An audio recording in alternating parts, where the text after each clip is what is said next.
Hey everyone, welcome back to Investopedia India, World of Wealth Creation with Shefali Kar.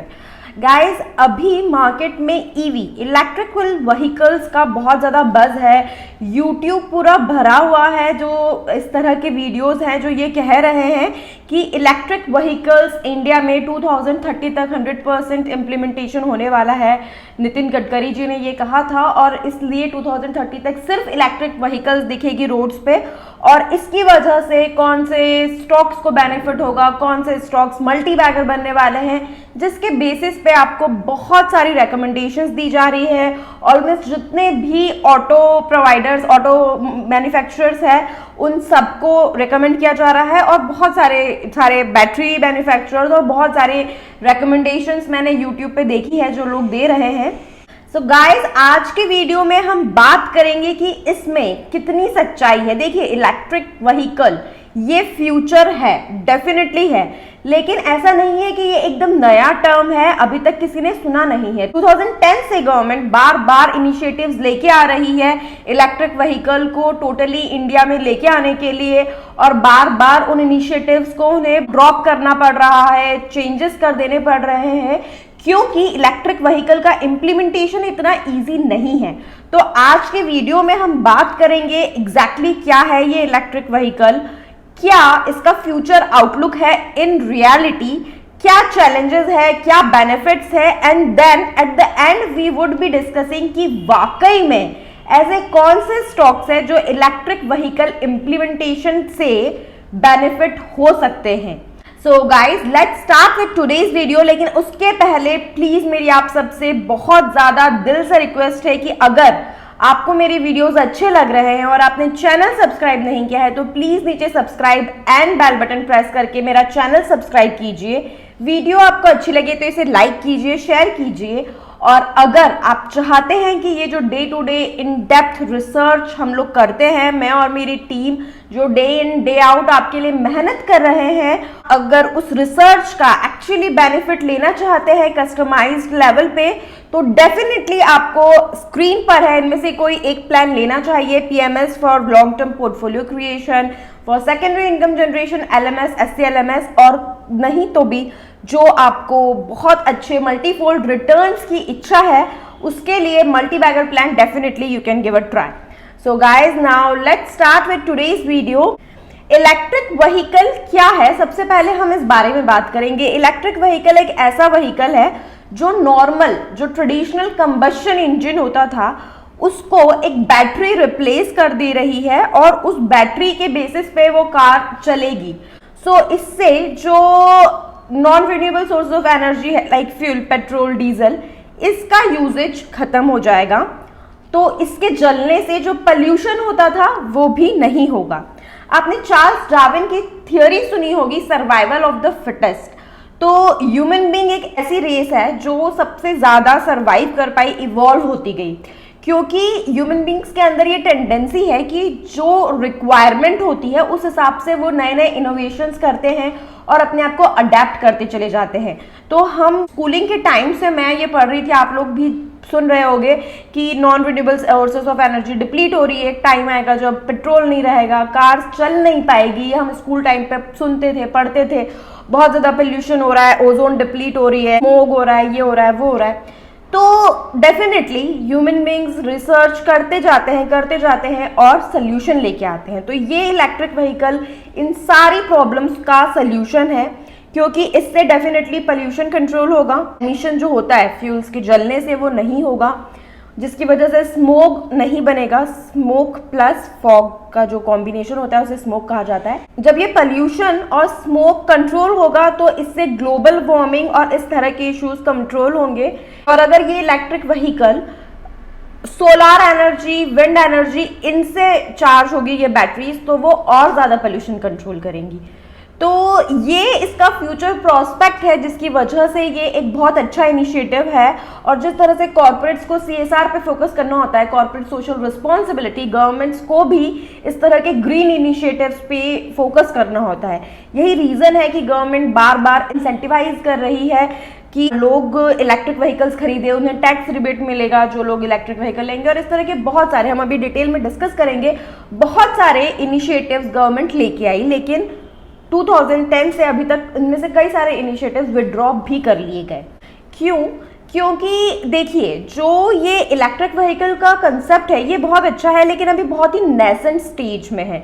इसका future बहुत अच्छा है, लेकिन इसमें बहुत से चैलेंजेस है। जैसे फॉर एग्जांपल, नॉर्मल व्हीकल जो अभी 5 लाख की कॉस्ट में बन जा रहा है, 5 लाख में एंड यूजर को मिल रहा है, उसी को अगर हम कंबशन इंजन की जगह इलेक्ट्रिक व्हीकल को कन्वर्ट कर दे तो वही व्हीकल 10 to 15 lakhs की कॉस्ट में एंड यूजर को मिल पाएगा, विच इज टू मच। तो जब 2017 में नितिन गडकरी जी ने ये कहा था कि 2030 तक इंडिया में 100% सिर्फ इलेक्ट्रिक व्हीकल्स होगी, उससे ऑटो मेकर जितने भी थे, ऑटो मैन्युफैक्चरर्स, उन्होंने उसी समय कहा था कि ये प्लान रियलिस्टिक नहीं है। और इसीलिए जब नितिन गडकरी जी ने 2017 में ये कहा था कि 2030 तक हम ये प्लान कर रहे हैं, हम ये एम कर रहे हैं कि 100% सिर्फ इलेक्ट्रिक व्हीकल्स इंडिया की रोड्स पे हो, उसी समय ऑटो मैन्युफैक्चरर्स ने इसे ऑब्जेक्ट किया था कि ये प्लान रियलिस्टिक नहीं है। और गवर्नमेंट ने अपना स्टेटमेंट रिवाइज करते हुए ये कहा देन कि 2030 तक हम एम करते हैं कि एटलीस्ट 30% व्हीकल्स जो ऑन रोड है वो इलेक्ट्रिक व्हीकल्स हो, नॉट 100%। अब जो ऑटो मैन्युफैक्चरर्स हैं उनके सामने बिगेस्ट चैलेंज क्या है कि इसकी वजह से, इलेक्ट्रिक व्हीकल्स इम्प्लीमेंटेशन की वजह से उनकी कॉस्ट बढ़ जाएगी, लेकिन प्राइस बहुत ज़्यादा बढ़ाने का उनके पास स्कोप नहीं बचेगा, क्योंकि ऐसे बहुत सारे लोग जैसे Xiaomi, एप्पल, बायडू जो ऑलरेडी ऑटो मैन्युफैक्चरिंग सेगमेंट में नहीं है, वो भी इलेक्ट्रिक व्हीकल के आने से एंट्री करेंगे और बहुत स्ट्रॉन्ग कंपटीशन इन्हें देंगे। तो इसीलिए जो कई सारे वीडियोस में आपको ऑटो मैन्युफैक्चरर्स सभी की रिकमेंडेशन मिल रही है कि इलेक्ट्रिक व्हीकल से ये लोग बेनिफिट होंगे, ऐसा नहीं है, क्योंकि बहुत भयंकर कंपटीशन बढ़ जाने वाला है, इन लोगों की प्रॉफिटेबिलिटी बहुत कम हो जानी है। तो इसीलिए अब मैं अपने वीडियो में आपको रिकमेंडेशंस दूंगी जिसमें मैं हर सेगमेंट में जो सबसे ज़्यादा बेनिफिट होने के चांसेस है, जो लीडर है, हमने वो स्टॉक पिक किया है।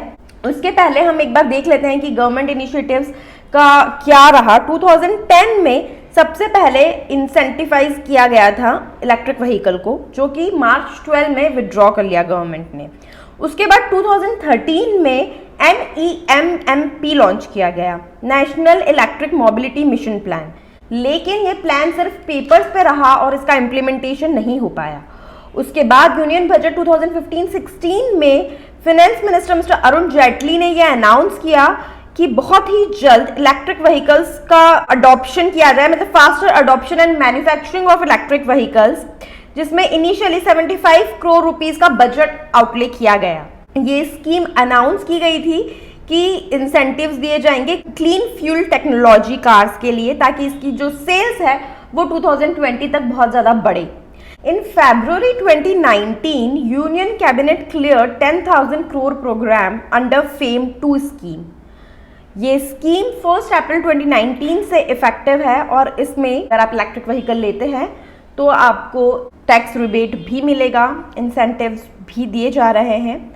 नाउ लेट्स अंडरस्टैंड कौन से ऐसे स्टॉक्स है जो बेनिफिट हो सकते हैं इलेक्ट्रिक व्हीकल्स के आने से। लेकिन उसके पहले आपको ये समझना होगा कि ये 2030 तक 100% इम्प्लीमेंटेशन हो जाने वाला प्रोजेक्ट नहीं है, ये बहुत लॉन्ग टर्म प्रोजेक्ट है और इमीडिएटली इलेक्ट्रिक व्हीकल्स की वजह से आपको ये स्टॉक लेते से बहुत ज़्यादा बेनिफिट्स नहीं हो जाएंगे। तो आपको एकदम टूट नहीं पड़ना है, इनको आप अपनी वॉच लिस्ट में रख सकते हो और बहुत रिसर्च के बाद इन्हें एक्यूमुलेट कर सकते हो, क्योंकि ये सिंस बहुत लंबा प्रोजेक्ट है, हो सकता है न्यू कमर्स आए मार्केट में जिनकी वजह से वो लोग लीडर बन जाए, ये लोग बैक सीट पे चले जाए। This is all into a very nascent, बहुत ही अर्ली स्टेज में है।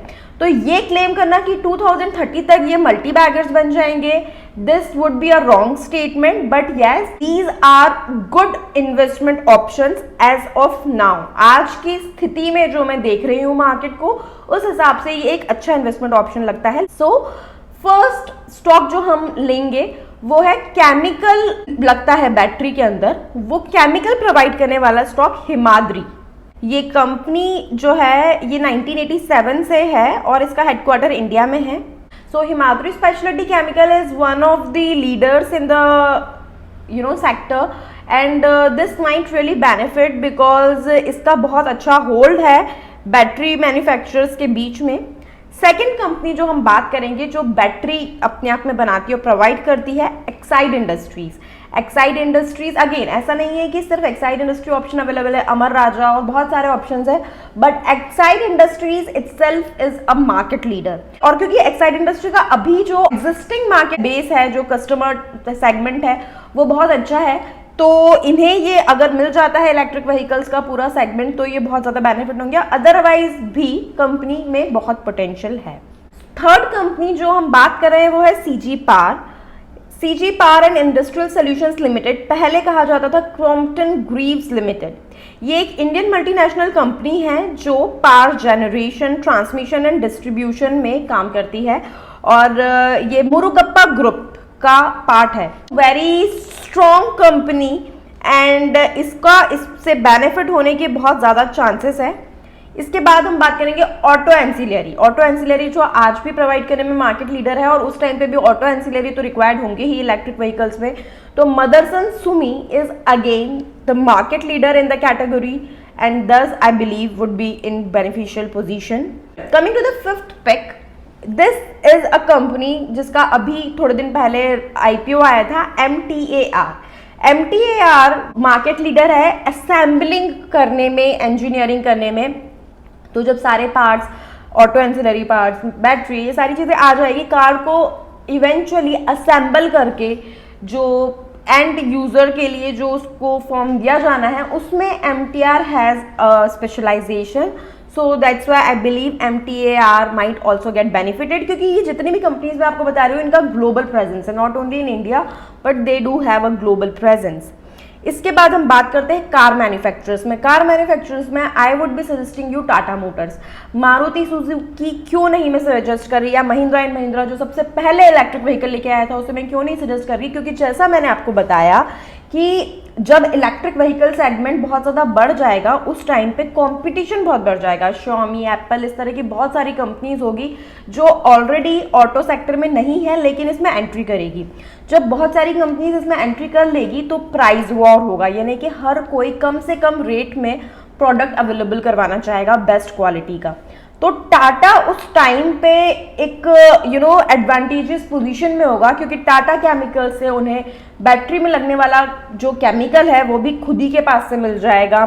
टाटा स्टील से उनको कार बनने के लिए जो स्टील रिक्वायर्ड होता है वो भी खुद ही के पास से मिल जाएगा। और टाटा मोटर्स उनकी खुद की ऑलरेडी एक एग्जिस्टिंग बहुत ही स्ट्रॉन्ग कंपनी है जो डेफिनेटली फ्यूचर में उनके लिए बेनिफिशियल पोजीशन में रहेगी। और इसके अलावा जो लास्ट पिक भी मैं आपको देने वाली हूँ उसका भी बेनिफिट उन्हें मिलेगा। जो रिचार्ज करने के लिए बैटरी जो स्टेशंस होंगे वो टाटा पावर को वो कॉन्ट्रैक्ट मिल जाए, इस बात की बहुत ज़्यादा प्रोबेबिलिटी है। तो ऑब्वियसली टाटा पावर का ही अगर स्टेशन है और टाटा मोटर की कार है तो उन्हें वो स्कीम्स लेके आ सकते हैं, डिस्काउंटेड रेट्स पे आपको चार्जिंग अवेलेबल है, ये है वो है। So there are an number of possibilities जिससे वो अब एक beneficial position में आ सकते हैं। So these are the stocks which you can look at buying and accumulating for long run, keeping an eye on the newcomers who are coming in market with electric vehicle perspective only. So I hope आपको ये video अच्छा लगा, अगर ऐसा है तो please इसे like कीजिए, शेयर कीजिए। Thank you so much.